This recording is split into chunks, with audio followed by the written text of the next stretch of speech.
What's up, everybody? It's Maverick, and I'm back to do another video. And it's been so long since my first video, and I am so terrible. I'm trying to not be so terrible this year. I'm going to try my hardest to not be so terrible when it comes to doing my show reviews. Y'all know I was watching Snowfall. Snowfall was great. I reviewed like one episode, forgot to change the thumbnail like I was supposed to. Well, I actually tried. I had a thumbnail, it didn't work out. So it was just my face, which nobody wants to see for real, for real. They just bear with it. But I did that video. It didn't really do that well. So after watching Snowfall, continuing to watch Snowfall, I was like, I really don't want to go through this, but I'm trying my best to stay consistent this time around. As y'all can see, we're 4 episodes into the shot, and I'm just not trying to hit y'all with a review.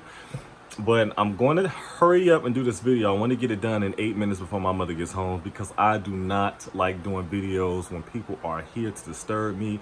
I don't like it when people are here to hear me do these videos. I like to be in my own little, I need a studio. Like, I need a booth where I can just knock these videos out and I can be myself and not have to worry about what anybody hears, what anybody says.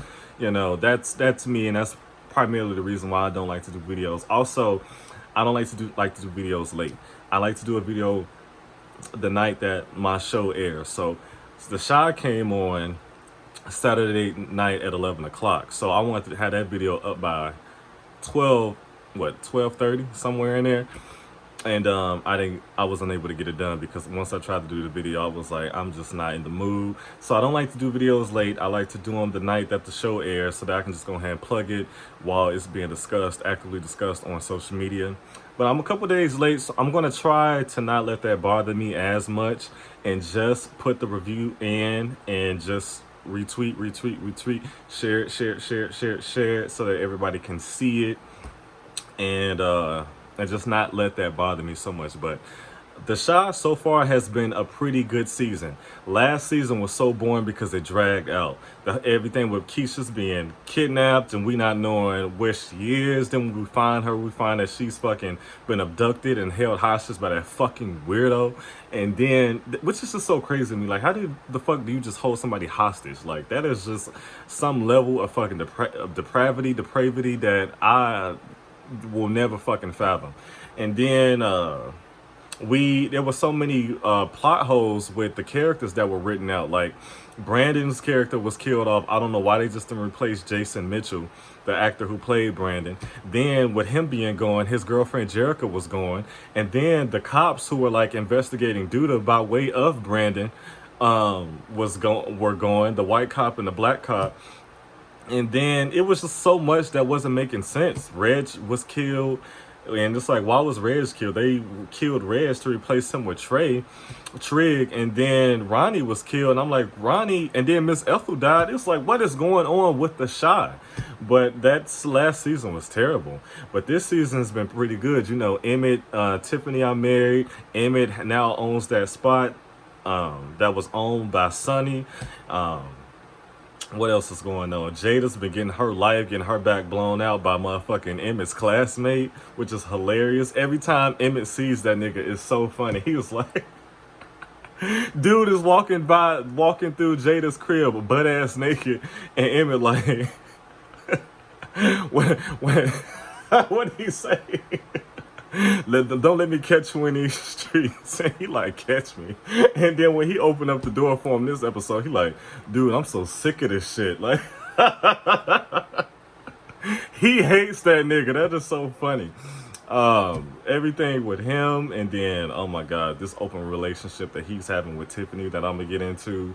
Keisha and this baby that I really wish she would have aborted, because I know I can't speak for, as a woman, but were I a woman and that happened to me, I would abort.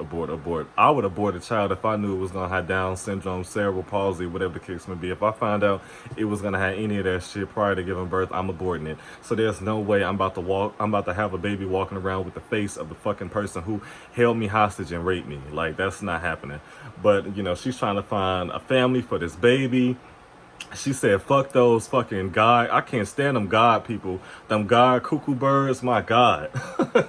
Telling her God has something to do with the decision. No, the fuck it didn't. No, the fuck it didn't. If anything, if you're going to say that, then God has something to do with every decision. Meaning God has something to do with the decision for that man to fucking kidnap her and rape her.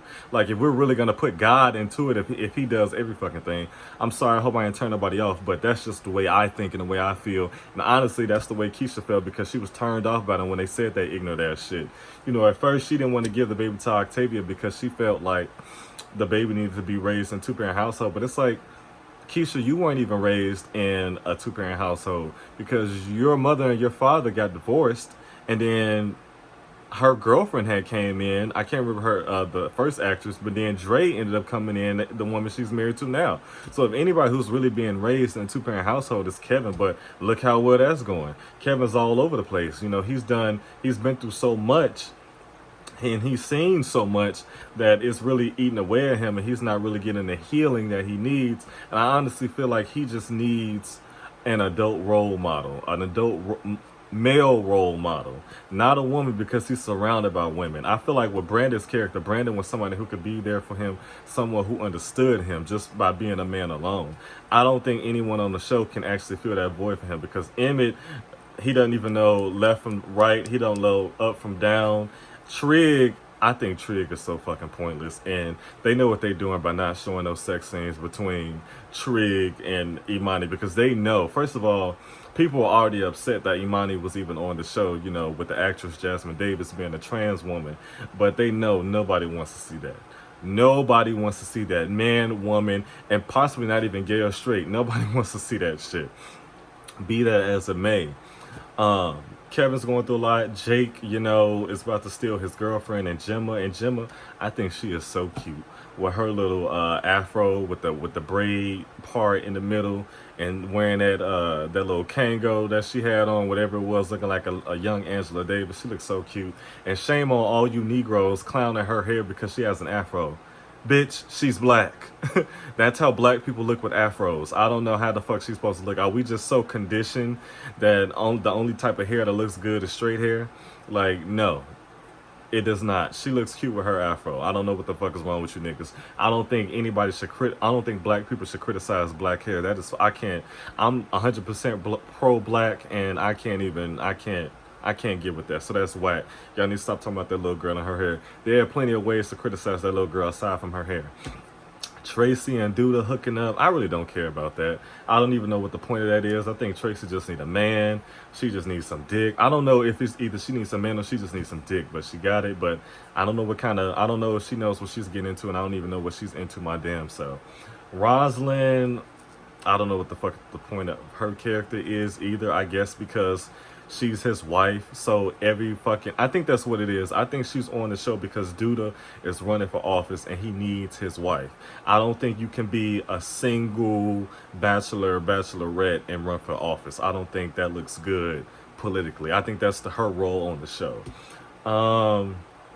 Tiffany, Emmett, and Dante in this fucking stupid ass triangle that we're in. I'm not mad at Tiffany for wanting to go in to fuck Dante. I'm not mad at that. What I'm mad at is her forcing this open relationship.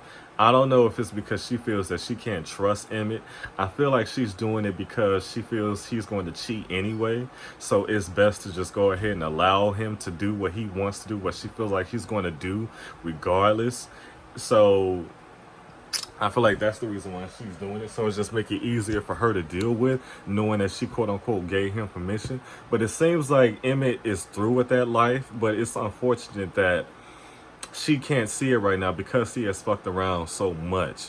But I think what she's doing is dumb. I feel like what she should have done was went ahead and fucked Dante because Emmett fucked Dom.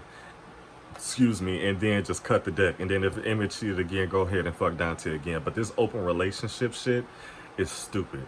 But I will say the boundaries that she was setting was smart. Like, don't be bringing motherfuckers to the house, because I'm not bringing motherfuckers to the house. Don't bring people where we live. What the fuck is wrong with you, Emmett? But again, it's Emmett. Emmett and decision making have never went hand in hand. Keisha, I want to say that scene with her in the hospital and the doctor was trying to say we want to induce her because she had high blood pressure. Like Octavia said, doctors are going to try to do anything. Them little low-income community hospitals, they're going to do anything to try to get y'all up out of the hospital as quick as possible. So women out there, if you're pregnant or whatever the case may be, sick, whatever, and they don't want to explore all options, force them to explore all options, because what they're doing is not in your best interest. What they're doing is what's in best interest of that hospital. Like Octavia said, all she needed to do was drink some water and her blood pressure had lowered and she was good to go. So seriously, everybody, make sure y'all pay attention to things like that when it comes to your health in a hospital. Dre, I don't know why the fuck you just don't want to tell Nina that you are taking Jada to go get her chemotherapy. I don't know why you're hiding it from her, because now she's going to think that y'all fucking. And now she's going to think y'all fucking, and she's going to be back throwing that dildo at you, telling you to get your shit out, the same way she did last season when you were saying that y'all should have put Keisha's stuff away because y'all didn't know whether or not she was coming home. What else? Because I want to make sure I get all the main things. Kevin is being selfish. Kevin is going, like I said, he's going through a lot of shit, seeing a lot of shit, and it has not really been getting that healing that he was starting to get in this episode. And he needs to do therapy sessions alone, because there's probably things that he's going through, things that he wants to say that he does not want to say in front of his moms. With that being said, but Kevin also needs to understand that everybody's going through life shit. Everybody has shit that they're going through. That does not give you the clearance to be an asshole to everybody. You're being an asshole to Gemma, and now Gemma's going to fuck around with Jake, and Jake ain't the one to fuck around with, because he's not into that lovey-dovey shit for real. He just want his dick sucked. And it was hilarious when he told her, he was like, yo goofy ass live over here. That was hilarious. What else happened in this episode? We had that. She tried to do that walkout and she was looking stupid as fuck when them white kids ain't show up. And it's like, Gemma, you go to a white school. Them white people don't give a fuck about Black Lives Matter like that. I feel like white people, for the most part, only do that shit because it's popular and it's the thing to do, not because they're 100% interested or vested in the cause. That's what I really think. And that's what her homegirl Dakota showed her, because you see she was the only white person there and volunteered to be the white shield. I'm like, yes, for being a white shield. I didn't finish this video in 8 minutes, but I'm trying to make sure I get everything before I go, because I don't want to. I want to make this quick, concise, and succinct. So we talked about the walkout. We talked about this open relationship shit, and I feel like that shit is gonna blow up in her face, because now that Emmett knows that Jada has cancer, he's not gonna be in a mood to be going back and forth with her about this Dante shit. And Dante has been lusting after her for a while, for a whole season now. So now that he finally got her, he may not want to let her go. So she may want to chill out on him, because Emmett is going through his shit with Jada and her cancer, and he may not be trying to hear that shit, so he may harm her or Emmett. So she's playing with fire and don't even know it, but just because she getting her life, she getting her pussy ate really well, she just getting some dick, everything seems cool now, but she's not thinking about the long-term effects of that bullshit.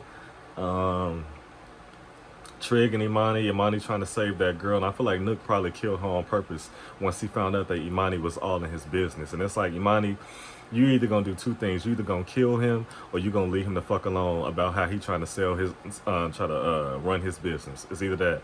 You can't choose, because you can't save all the girls, because actually all the girls probably need to be saved out of his fucking hoe house, okay? But you can't save them all, so you got to kill him or leave him the fuck alone.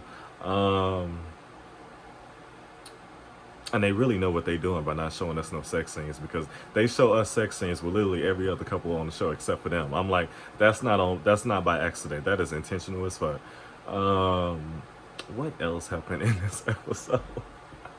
I feel like that's the main points. If I missed anything, y'all please let me know, and I'm free to discuss it in the comments.